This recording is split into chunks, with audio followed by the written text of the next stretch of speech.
O vídeo de hoje está sendo patrocinado pelo Cambly, mas eu falo sobre eles mais adiante. Você é o 100º visitante do site. Clique aqui para resgatar o seu prêmio.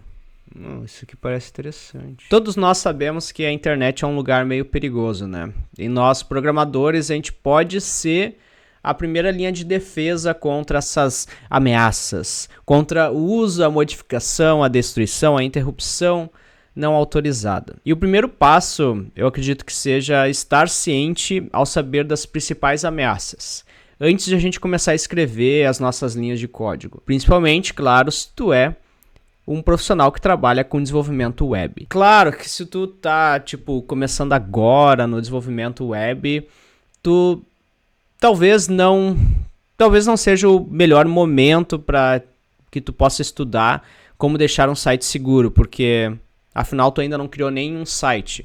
Mas mesmo assim é importante ter o conhecimento das ameaças existentes. Já imaginou, por exemplo, criar um site onde os usuários compartilham conteúdo e amigos podem curtir, podem comentar, podem compartilhar, e de alguma forma o site faz o teu navegador a começar a curtir e compartilhar conteúdo automaticamente sem a tua vontade. Foi exatamente isso que aconteceu lá no Twitter em 2014. Um tweet fez com que, os usuários dessem curtida no tweet e retweetasse automaticamente. Ao scrollar pelo Twitter, tu se deparava com esse tweet e o conteúdo dele era apenas um coração. O texto que o usuário enxergava era apenas um coração. Mas o teu navegador automaticamente curtia aquele tweet e retweetava. E além disso, ele exibia uma mensagem na testa, apareceu uma mensagem na tua testa para te ver o nível de hackeamento. Ele também mostrava um alerta na tela escrito XSS em TweetDeck. TweetDeck era uma plataforma terceira ali que se conectava com o Twitter, como se fosse um cliente que tu poderia conectar múltiplas contas e tal.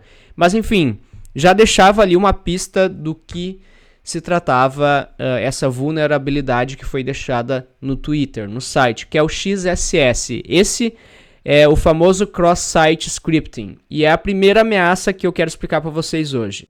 Uma pausa agora no vídeo para falarmos do porquê que investir em você é sempre a melhor opção. Todo ano é a mesma coisa, chega o mês de novembro e tu começa a receber várias promoções, né? Aquilo que tu não queria agora tá pela metade do dobro. E eu acredito que o melhor investimento que a gente pode fazer é investir em nós mesmos, na nossa evolução, no nosso aprendizado. E o Cambly também sabe disso. E pensando nisso, o Cambly decidiu agora antecipar o Black Friday. Fique ligado que a maior promoção do Cambly está chegando. E os primeiros vão se dar melhor e garantir as melhores ofertas. Então já clica aqui no link que está na descrição e aproveita para criar a tua conta grátis no Cambly. E ao fazer isso, tu vai receber todas as informações sobre essa super oferta que está por vir. Eu tenho certeza que tu não vai querer perder. E usando o meu código e clicando nesse link, tu ainda garante uma aula grátis com professores particulares no Cambly. Pratique o seu inglês com tutores nativos hoje mesmo. Clica no link, cria a tua conta e não perde essa super promoção. Eu decidi investir em mim lá atrás e consegui aproveitar várias oportunidades que apareceram para mim. E eu tenho certeza que tu não vai querer perder a maior promoção do Cambly. Então clica no link, usa o meu código e vai conhecendo a plataforma através de uma aula grátis que tu vai ganhar. Aproveita para não ficar de fora.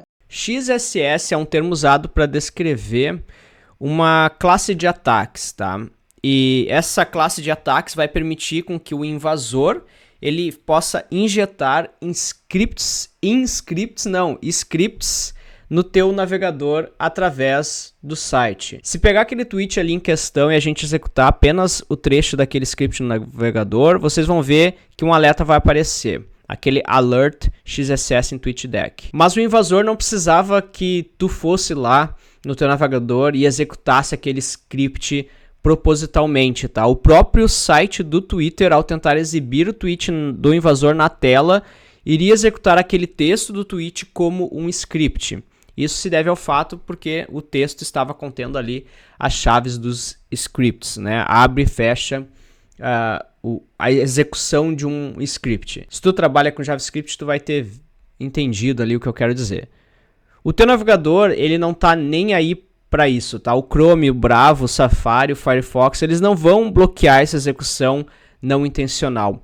Isso se deve ao fato de que o código que está sendo injetado chega no navegador a partir de um site que tu acessou. Então o código ele é confiável. É como se o site estivesse tentando executar aquele script ali para fazer alguma coisa que ele deveria estar fazendo. E curtir e retweetar algo é o menor dos problemas, porque através do XSS, o invasor ele poderia fazer coisas como salvar o teu cookie de autorização do site, e quando o invasor tem esse cookie, ele praticamente poderia fazer um login no site como se fosse o próprio usuário. Então, tem uma série de outras coisas que o invasor conseguiria fazer conseguindo injetar um script no teu navegador. Ok, qual é que é a melhor defesa contra essa vulnerabilidade do XSS? A melhor defesa é remover ou desabilitar qualquer marcação que possa conter uma instrução para executar um código.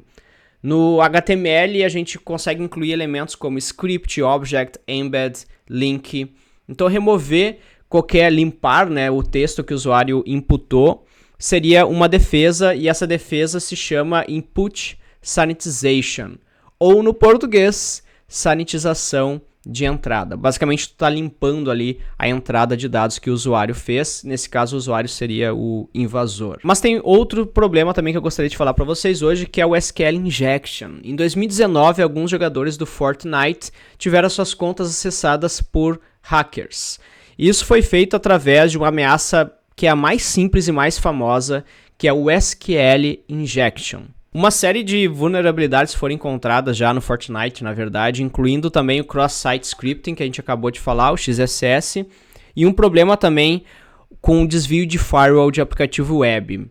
E teve também um mais importante, uma vulnerabilidade do controle de conta WALF. O WALF é uma metodologia de desenvolvimento, foi o que a gente falou no nosso último vídeo. Mas o WALF, eu não preciso explicar o WALF agora, tu não precisa... Eu já recebi um comentário hoje que assim, Lucas, tu fala muitas palavras complexas para quem tá iniciando agora e tal, tipo desnecessárias. Eu peço desculpa por isso, eu tenho que limpar mais os meus pensamentos, simplificar. Não enrolar, sabe? Às vezes eu entro numa linha de pensamento, começo a explicar coisas e eu fico só enrolando e eu não falo o que é para falar. Então, por hoje eu acho que tu precisa saber do SQL injection. Por quê? Porque ela é a vulnerabilidade mais idiota que tu pode deixar no teu site. Tirando o XSS, claro. Acho que agora eu expliquei de forma simples, né?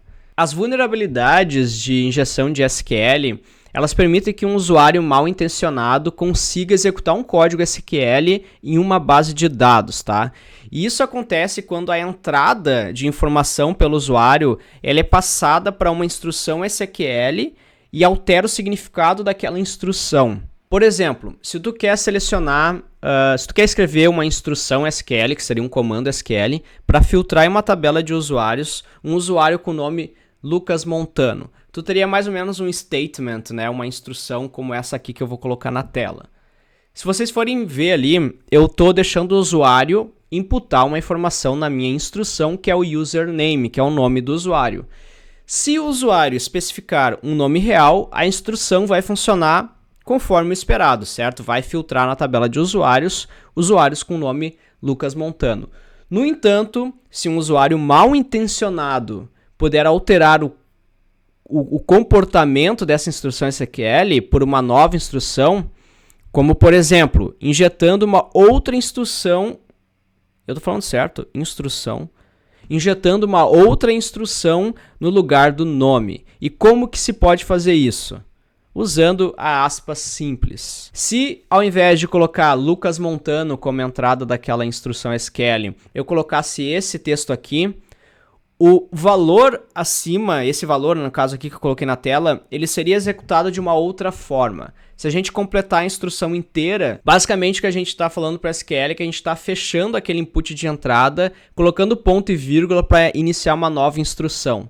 Então eu consegui aqui injetar um SQL. E essa instrução que eu coloquei na tela, ao invés de só selecionar usuários com o nome Lucas Montano, ele basicamente excluiria uma tabela de usuários e selecionaria todos os dados da tabela usando userinf, né, que revelaria todas as informações de cada usuário. E isso funciona porque aquela primeira parte do texto, ele está sendo injetado e está encerrando e completando a declaração original. Eu quero que isso fique bem claro para vocês. Porque para evitar esse tipo de ataque, tu vai ter que garantir que todos os dados, tá, que o usuário está transmitindo a uma consulta de SQL, como por exemplo o nome que ele está pesquisando, não altere a natureza da consulta. E uma maneira de fazer isso é escapar todos os caracteres na entrada do usuário.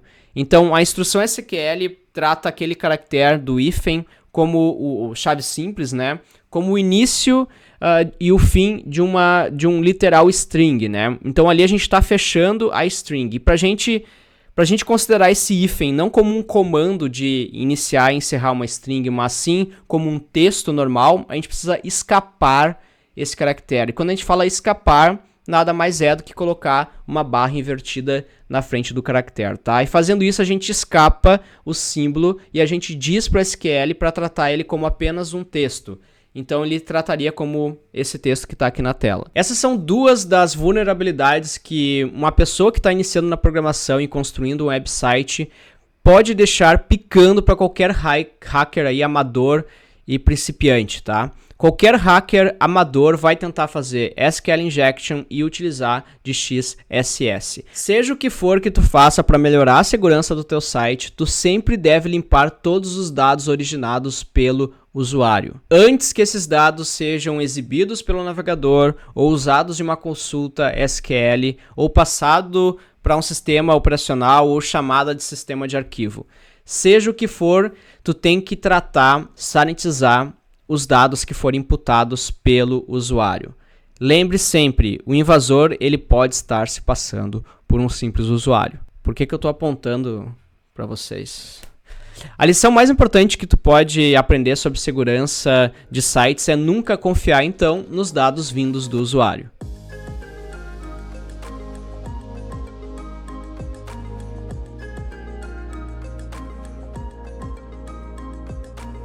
O conteúdo desse vídeo foi extraído do site oficial da Mozilla e é uma leitura obrigatória, na minha opinião, para todas as pessoas que estão interessadas nessa área, tá? O link vai estar aqui na descrição e valeu, até o próximo vídeo.